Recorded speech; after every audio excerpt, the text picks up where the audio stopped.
माजी मंत्री तानाजी सावंत यांच्या मुलाचं म्हणजेच ऋषिराज सावंत यांचं अपहरण झालं नसल्याचं समोर आलं। खुद्द तानाजी सावंत यांनीच ही माहिती दिली। घरात न सांगता मित्रांसोबत बँकॉकला निघालेला ऋषिराज सावंत पुण्यात पुन्हा दाखल झाला। ऋषिराज सावंत हा चार्टर फ्लाईटनं बाहेर गेला असल्याची माहिती ड्रायव्हरनं दिली असंही तानाजी सावंत यांनी सांगितलं। मुलगा न सांगता पुण्याबाहेर गेल्याचं कळताच तानाजी सावंतांनी पुणे पोलीस आयुक्तालय गाठलं आणि तक्रार दाखल होताच पुणे पोलिसांनी काही तासातच संपूर्ण प्रकरणाचा छडा लावला।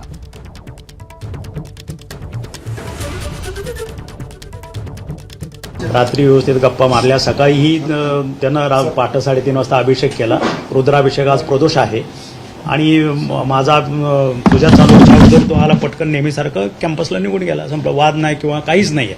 म्हणून मी तुम्हाला मागाशी सांगितलं की त्याचे मित्र बरोबर आहेत। किडनॅपिंग असं मला म्हणता येणार नाही, मित्र बरोबर आहेत। पण नेमकं न सांगता विदाऊट एनी कम्युनिकेशन अचानक गेला कसा, ह्याच्यासाठी आम्ही वरी होतो। मगाशी तेच बोललो तुम्हाला मी, आताही तेच सांगतोय। आता त्याच्याशी भेटल्यानंतर चर्चा केल्यानंतर नेमकं व्हॉट इज द फॅक्ट किंवा अचानक म्हणजे काय तुमची टूर ठरली किंवा न सांगता टूर ठरली, कारण 8-10 दिवसापूर्वीच तो दुबईला जाऊन आला होता।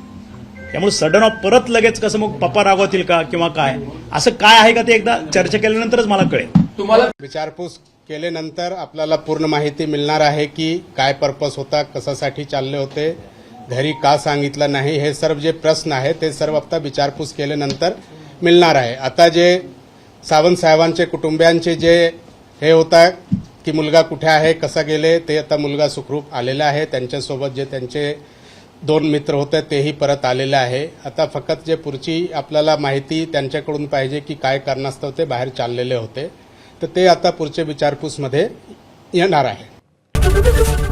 एबीपी माझा, उघडा डोळे बघा नीट।